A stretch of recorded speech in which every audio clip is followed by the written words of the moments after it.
Doctor, yo le doy una mano para que empiece, y a ustedes también, que por ahí en general el público es un poco tímido para empezar a hablar. Y después vamos a hacer música.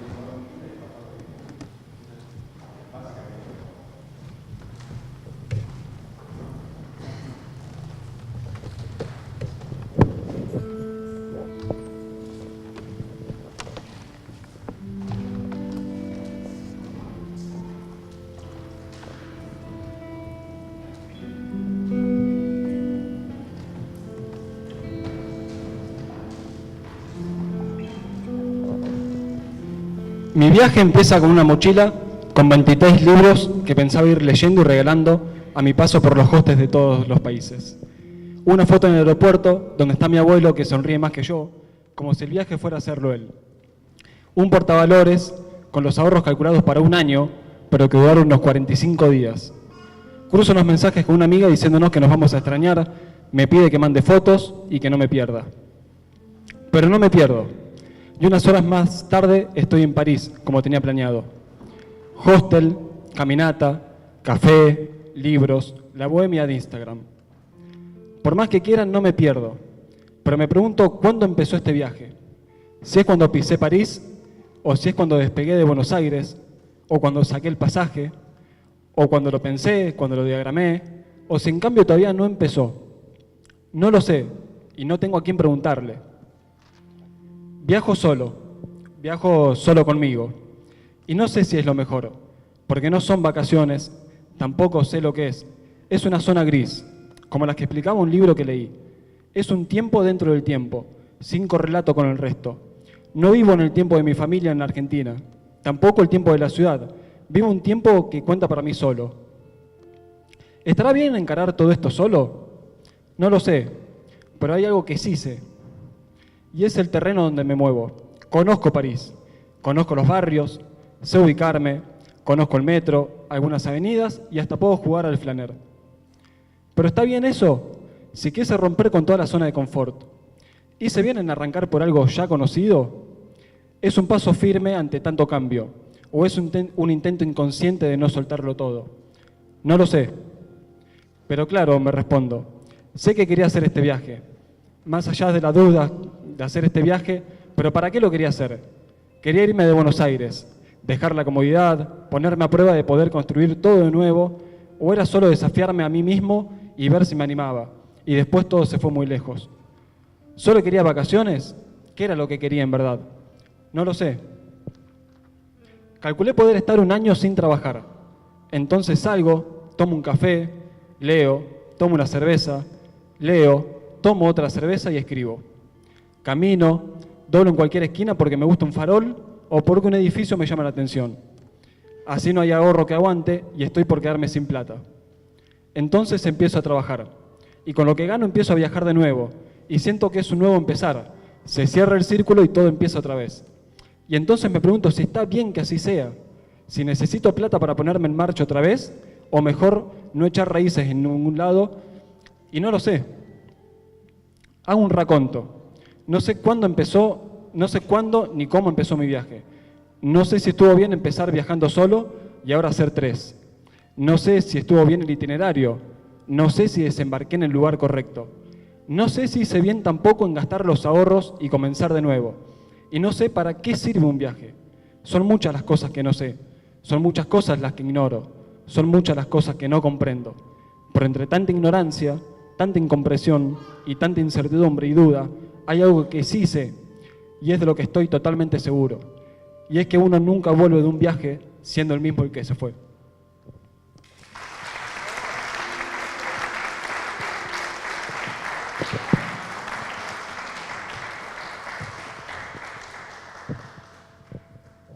Bueno, yo no sé si todos lo conocen a Marcelo. Sé que es de una familia rojense que vive actualmente en París. Has estado aquí en agosto para visitarnos, para hablarnos de tu libro. Yo lo leí 3 veces y fue un placer repetido. Espero que no termine aquí. Y curiosamente le está haciendo un taller de escritura en París que lo dirige Edgardo Scott, que formaba el grupo de Alejandría, al cual yo conocí en Buenos Aires años atrás, y con eso se formó un extraño lazo inmediato con Marcelo, porque hablábamos de cosas comunes, si bien no nos habíamos conocido antes y vivimos tan lejos, y nos separa también la edad.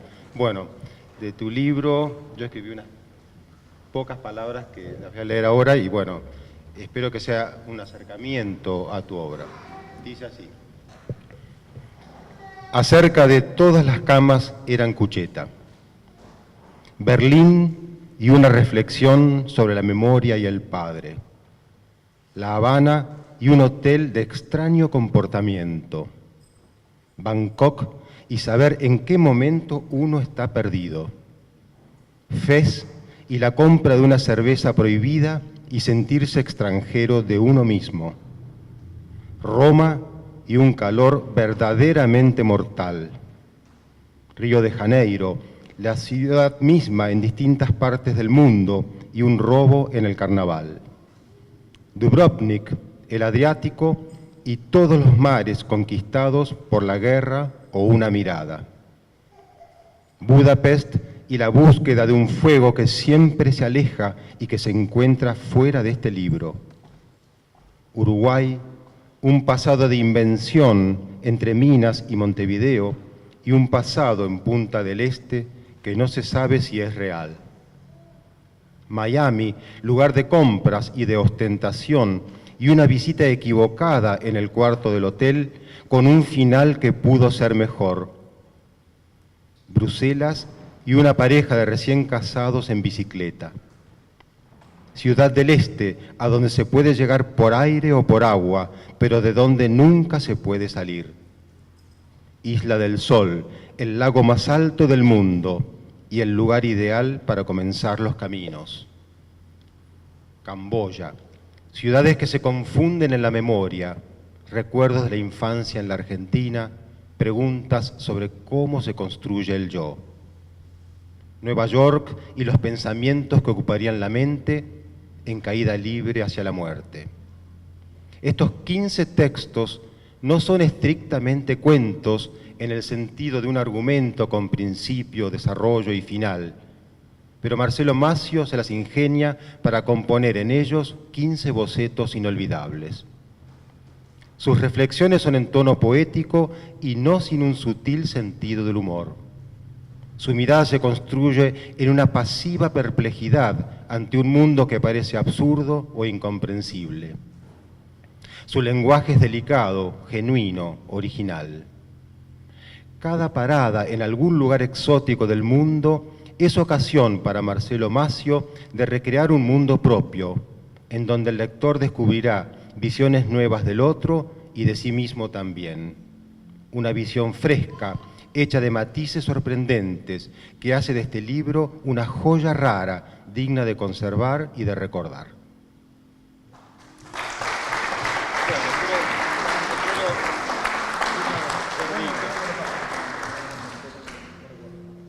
Ahora hay que ver si el autor está de acuerdo con lo que yo dije.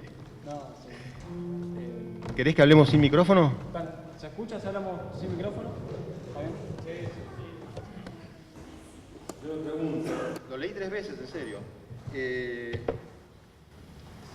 A veces cuando uno lee un libro, tiende a confundir la voz del narrador, que es quien relata, con el autor, que es el que escribió. Yo me preguntaba si el narrador y el autor son el mismo, o si uno es real y el otro es ficticio, a menos que los dos sean ficticios. Yo siempre digo que es imposible escribir algo sin tomar algún pedacito de la realidad, porque yo no podría escribir cómo vive una señora cincuentona en un país que no conozco, porque el relato estaría plagado de errores. Y alguien que sí vio eso no me perdonaría que yo escriba algo que no sé y erradamente. Entonces, obligadamente, hay algo de mí en cada cuento. Pero no es un diario de viajes.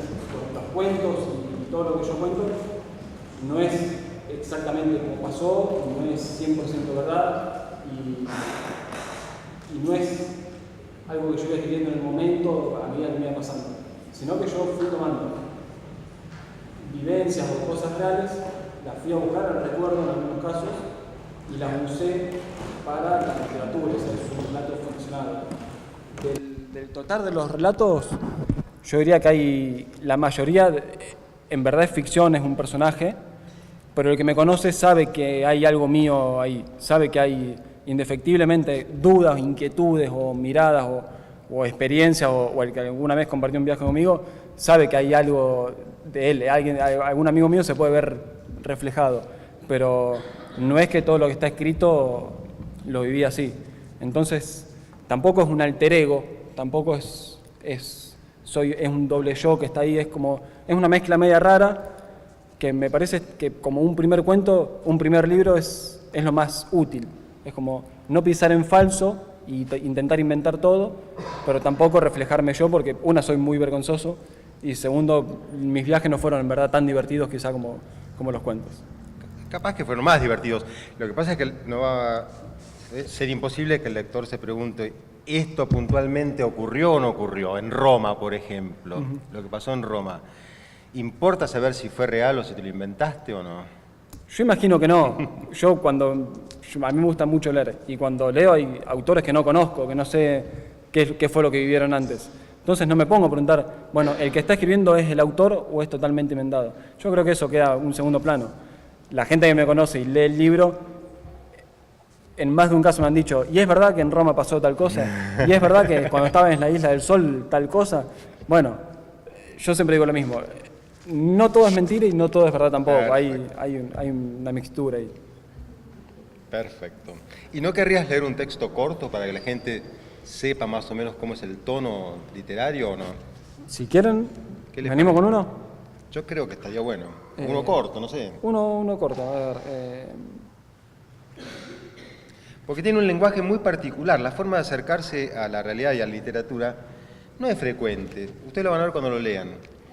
Porque va de la narración a la reflexión casi sin darse cuenta, ¿no? Sin un salto. Leo el de Copacabana. Dice, el día empezó en Copacabana. Desayunamos con mi amigo, el calentador eléctrico agarrado a último minuto nos salvó el viaje y partimos rumbo al muelle con las mochilas a cuestas.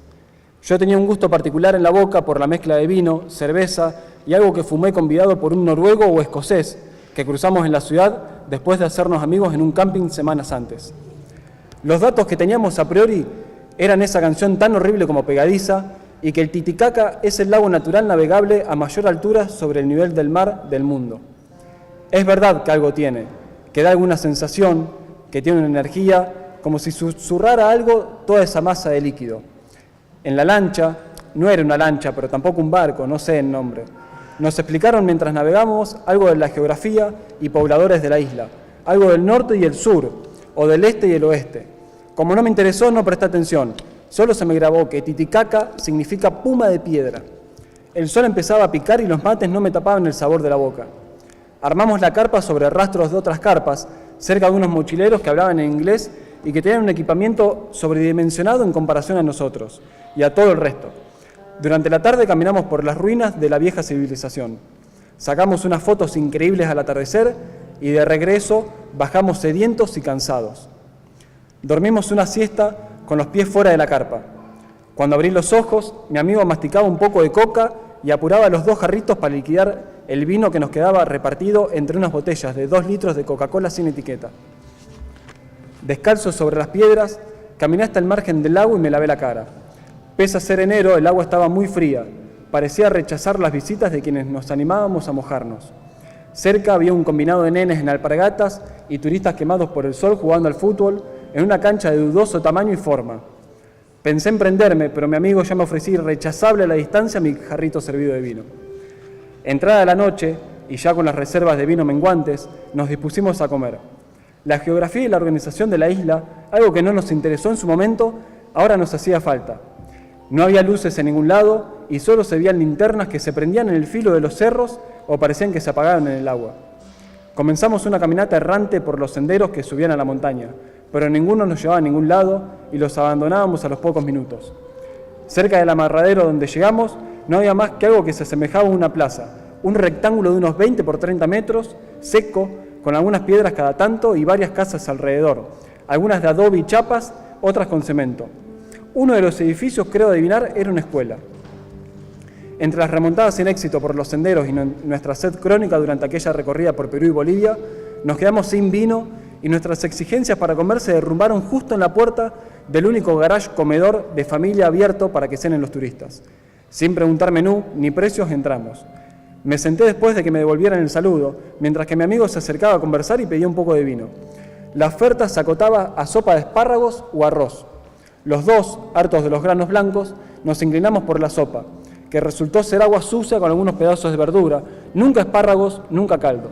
De todas formas comimos y tomamos como si estuviésemos en nuestra última cena. Nos llevamos una caja de vino a la carpa y la tomamos mientras hablamos del futuro sin preocupación. Trazábamos viajes imposibles, ingeniábamos sobrevivencias austeras alrededor del globo e imaginábamos romances con cada nacionalidad. Nos deshicimos en elogio para con cualquier sistema que apoye la abolición de la propiedad privada. Imaginamos mundos con libertades individuales y derechos colectivos revolucionarios. Brindamos hasta el hartazgo por nuestros líderes muertos e imaginarios de la rebelión que jamás llevaríamos adelante. El sueño se llevó puesto a mi amigo y yo aproveché para pasear mi borrachera a la luz de la luna y evacuar líquidos antes de dormirme. Caminé pocos metros por la costa y encontré un viejo amarradero al que le faltaban varias tablas y las sobrevivientes peleaban sin gloria contra el verdín. Me senté lo más cerca posible de la punta, manteniéndome a salvo de no caer al agua. Hacía mucho que no me sentaba en silencio a contemplar un lago. Esa noche sumé al cóctel borrachera, luna y soledad. El silencio permite escuchar el agua golpeando las piedras en la costa, que parece susurrarme algo. Presto el oído. Es el lago el que quiere decir. Me cuenta que vio a muchos sentarse en ese mismo muelle corroído, que algunos hasta pensaron en tirarse al agua, que muchos ingeniaron empresas que nunca emprendieron e imaginaron revoluciones que se marchitaron antes de florecer, que no soy el primero que lo visita ni al que aconseja. Él, el lago, me dice, siempre sugiere lo mismo, darse tiempo, preguntarse insistentemente hasta asumir la respuesta que se sabe pero que se niega. Y ahí, cuando asumimos quiénes somos, empezamos el regreso a nosotros. Me dice el lago que de la isla donde estoy salió Manco Cápac para fundar Cusco, que eso hace de la Isla del Sol el lugar ideal para comenzar los caminos, que lo primero es pensar y preguntarse. Después, sin despedirse, el lago dejó de hablarme. Al día siguiente me desperté, para mi sorpresa, sin resaca, pero con un torbellino que me nacía en la nuca y me cruzaba hacia la frente, rebotando de lado a lado, de izquierda a derecha entre los parietales. Me dije que eran las secuelas de la charla borracha con el lago. Me sentí feliz. Volvimos a Copacabana para seguir nuestra ruta errática por Bolivia. Prometí volver cuando tenga la respuesta asumida. Volver para hablar con el lago sobre los pasos a seguir. Antes de bajar de la lancha, para sellar mi promesa, estiré el brazo y tomé un sorbo de agua. Tenía el mismo sabor asqueroso que tenía en la boca la mañana anterior cuando me desperté en Copacabana. La escupí adentro del bote. Lo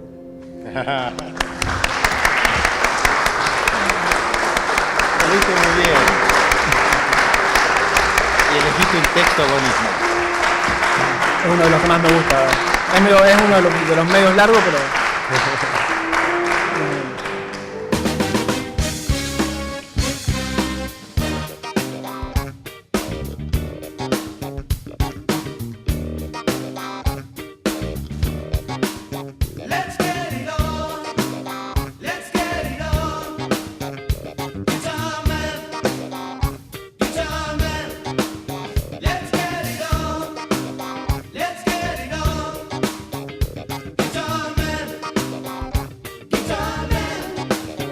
I can do it slow. I can do it fast. I can build the blues. I can play some jazz. 17, 18 años, cuando uno empieza a buscar carrera, salvo que sea innato, nadie dice quiero ser escritor y a los 17 años me quiero poner a escribir. Entonces el periodismo fue casi una consecuencia de querer escribir algo y decir, bueno, tengo que escribir algo que por lo menos para mí sea rentable. Entonces, bueno, el periodismo es una consecuencia de querer escribir. En este momento, al estar viviendo en Francia y la lengua ser diferente, y en Francia mucha gente los jóvenes estudian, la mayoría, y terminan con un nivel alto de estudios, con posgrado, maestrías y demás. Entonces, conseguir trabajo como periodista en Francia, para mí hoy es muy difícil. Trabajar para países hispanohablantes es difícil por el tema monetario, porque si me pagan de Argentina como periodista en el momento no me es rentable. Entonces, la profesión está en stand-by y como encontré que escribir libros no me es rentable, pero me es placentero. Por el momento quedó en stand-by el periodismo y sigo escribiendo literatura.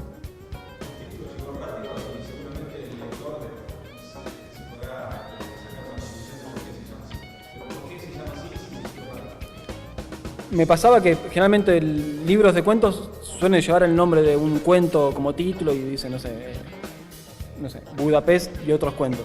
Pero como el título en verdad es más un orden de ciudad o un anclaje territorial, quería buscar alguna frase que sintetizara el espíritu del libro.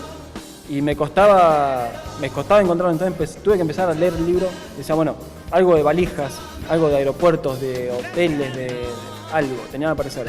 Y leyendo el cuento de Roma, el personaje está en el hostel y empieza a contar lo que ve. Entonces dice, bueno, hay unas hojotas que están ahí perdidas, vaya a saber desde cuándo. Hay unas ventanas que no van a ningún lado, hay un cuadro del Coliseo que está lleno de tierra. Y cuando mira dice, todas las camas eran cuchetas. Entonces creo que ese espíritu está en todo el libro, porque al haber viajado me tocó más veces pasar por hostel que por hoteles all inclusive. Entonces el espíritu del libro es que todas las camas eran cuchetas, porque los hostels es un terreno que conozco mucho mejor que cualquier otro lugar para dormir. Y ponerle quizás las estaciones de tren quedaba medio pobre, entonces preferí, como el hostel es un lugar que me queda cómodo y conozco, fui por todas las camas eran cuchetas, que tiene un poco de espíritu el libro en eso. Sí, está claro. Sí, creo que el título está... Cuando lo empecé a comentar, los que habían leído algunos cuentos y más me dijeron, sí, el título va por acá y tiene que ser este, seguro. En este momento estoy empezando a trabajar una novela, que este libro son 15 cuentos, cada uno está en una ciudad o un país de los que estuve, de los que yo visité. Y me gustó eso de jugar con el lugar, de tener un anclaje a un lugar físico. Como yo después de que me fui de Rojas a estudiar, viví mucho tiempo en Buenos Aires, mucho tiempo, al menos una década. Y ahora que no estoy viviendo en Buenos Aires, que estoy viviendo en Francia, esa distancia con Buenos Aires me permitió poder ir a Buenos Aires a buscar el terreno para el próximo texto. Como viví mucho tiempo, creo poder tener más de una cosa para contar, más de un cuento. Entonces empecé lo que puede llegar a ser una novela, donde podría ser una especie del mismo personaje, pero ya unos años después, con otras inquietudes, y en una ciudad en la que está viviendo el personaje, o sea, sería más rutinario, más con otro tipo de trama, pero la idea es tener la novela para el año que viene, quizás sería lo ideal, o más tardar para principios del otro. Así que sí, hay una novela que está empezando. ¿Y el título ya? Por ahora se llama Una ciudad. Por ahora el título es Una ciudad. Como jugué con las ciudades y los países para este libro, y al ser solamente una ciudad, le puse una ciudad, pero podría ser Buenos Aires, y si no, en verdad dentro de la ciudad está enfocada casi en lo que es Palermo. Así que si no es una ciudad, el otro título es Palermo.